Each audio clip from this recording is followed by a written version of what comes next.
అందరికీ నమస్కారం. మొన్న శనివారం రాత్రి పైలట్ రోహిత్ రెడ్డి ఫామ్ హౌస్‌లో జరిగిన మీటింగ్, అది మీటింగా? డ్రగ్స్ పార్టీనా? ఒకవేళ మీటింగ్ అయితే ఆ మీటింగ్‌కున్న కారణాలేంటి? అన్న దాని మీద ఎంక్వైరీ జరుగుతుంది. అది కేవలం డ్రగ్స్ పార్టీగా అనుమానించట్లేదు. దాంట్లో రకరకాల కోణాలు ఉన్నాయి అనేటువంటి చర్చలు వినపడుతున్నాయి. ఒకటి, డ్రగ్స్ బిజినెస్‌కి సంబంధించిన మీటింగు అన్న చర్చ కొత్తగా జరుగుతోంది. ఈరోజు పేపర్‌లో కూడా చూడండి. డ్రగ్స్ వ్యాపారం చేస్తున్నారా అని చెప్పేసి ఆంధ్రజ్యోతి పేపర్‌లో రాశారు. వాస్తవానికి ఇది నిన్న నుంచి జరుగుతున్న చర్చ. అది కేవలం డ్రగ్స్ పార్టీ కాదు. సిమ్లా నుంచి డ్రగ్స్ వస్తే హైదరాబాదులో మార్కెటింగ్ చేస్తూ దేశవ్యాప్తంగా సప్లై చేయాలి అనేటువంటి ఒక బిజినెస్ మీటింగ్ జరుగుతుంది అనేటువంటి చర్చ ఉంది.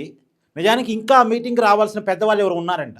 పోలీసులు 9 గంటలకే వెళ్ళి రైడ్ చేయటం, అక్కడ ఆల్రెడీ ఉన్నటువంటి 11 మందిని పట్టుకోవటం అది జరిగింది. యాక్చువల్గా మధ్యాహ్నం 3 గంటల మీటింగ్ స్టార్ట్ అయిందంట.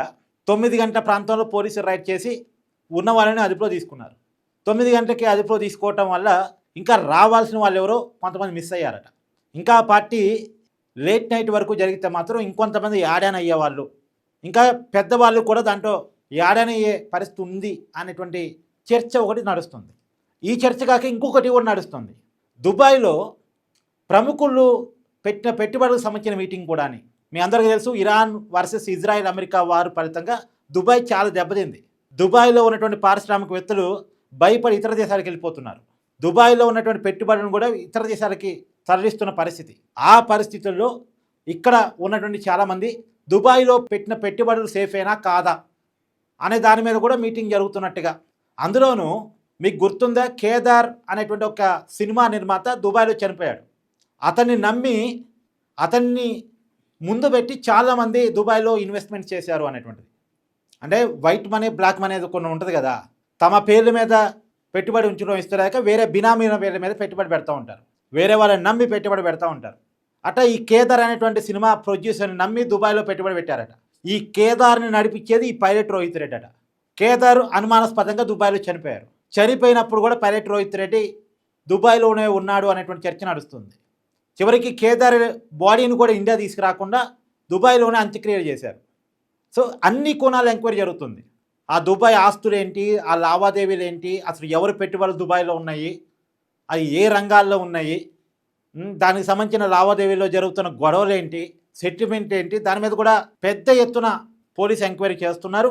రెండోది, ఈ డ్రగ్స్ వ్యాపారం మీద కూడా ఎంక్వైరీ చేస్తున్నారు. 2 కోణాలు ఎంక్వైరీ చేస్తున్నారు. అందరూ అనుకున్నట్టు ఇది కేవలం డ్రగ్స్ పార్టీ, డ్రగ్స్ సేవించడం అంతవరకే కాదు. కేసులు కూడా చూడండి.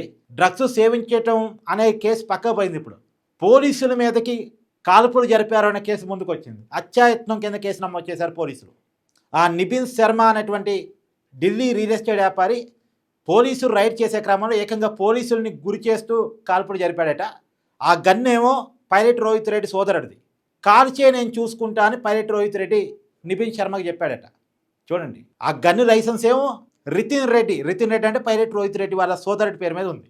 ఆ గన్ను కాల్చిందేమో నిబిన్ శర్మ, ఢిల్లీ రియల్ ఎస్టేట్ వ్యాపారి. కాల్చమని ఎంకరేజ్ చేసిందేమో పైలట్ రోహిత్ రెడ్డి.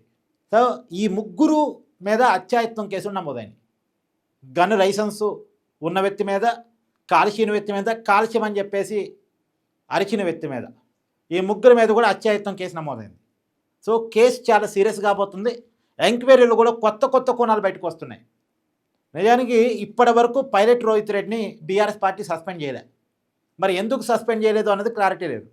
ఈ దుబాయ్కి సంబంధించిన వ్యాపార లావాదేవీలు చాలా ఇతనికి తెలుసు కాబట్టి, ఇతన్ని పైలట్ రోహిత్ రెడ్డిని కనుక పార్టీ సస్పెండ్ చేస్తే చాలా విషయాలు అతను బయటపెట్టే అవకాశం ఉంటుందేమో అన్న కోణంలో గత ప్రభుత్వ హయాంలో దుబాయ్కి తీసుకెళ్లిన సొమ్ము గురించి చాలా విషయాలు పైలట్ రోహిత్ రెడ్డికి ఐడియా ఉంది కాబట్టి ఆ విషయాలు విచారణలో చెప్తాడు అనేటువంటి కారణం చేత అతన్ని కనీసం పార్టీ నుంచి సస్పెండ్ చేయడం కాదు కదా, నోటీసులు కూడా ఇవ్వట్లేదు అనేటువంటి చర్చ కూడా ఉంది. ఏదేమైనా పైలట్ రోహిత్ రెడ్డి చుట్టూ చాలా కథ ఉంది. ఈ డ్రగ్స్ పార్టీని కనుక సరిగా ఎంక్వైరీ చేసి తీగ కనుక లాగితే, ఈ పార్టీ నుంచి తీగ లాగితే డొంక కదిలే అవకాశం ఉంది. చాలా పెద్దవాళ్ళు డ్రగ్స్ వ్యాపారం, అసలు హైదరాబాద్కి ఎక్కడి నుంచో డ్రగ్స్ వస్తున్నాయి. మనం విన్నాం సిమ్లా నుంచి డ్రగ్స్ తీసుకొచ్చారని. ఆ సిమ్లా నుంచి తీసుకొచ్చిన డ్రగ్స్ ఎవరెవరికి సప్లై అవుతున్నాయి, హైదరాబాదులో అసలు డ్రగ్స్ తీసుకునే వాళ్ళు ఎవరెవరు ఉన్నారు, హైదరాబాదులో డ్రగ్స్ వ్యాపారమే పైలట్ రోహిత్ రెడ్డి కన్సర్న్లో నడుస్తుందా, అది దేశవ్యాప్తంగా విస్తరించాలనుకుంటున్నారా, దీనికి దుబాయ్ పెట్టుబడులకు ఉన్న లింక్ ఏంటి, ఎన్ని కోణాలు కూడా బయటకు వచ్చేటువంటి అవకాశం ఉంది. ప్రభుత్వం గనక రాజీ పడకుండా సీరియస్గా దీని మీద ఎంక్వైరీ చేపిస్తే మాత్రం ఈ కేసు కేవలం తీగలాగా ఉపయోగపడే అవకాశం ఉంది, డొంక మొత్తాన్ని కదిలించే అవకాశం ఉంది. మరి అంత సీరియస్గా వర్కౌట్ చేసి అన్ని విషయాలు బయట తీసుకొస్తారంటే డౌటే.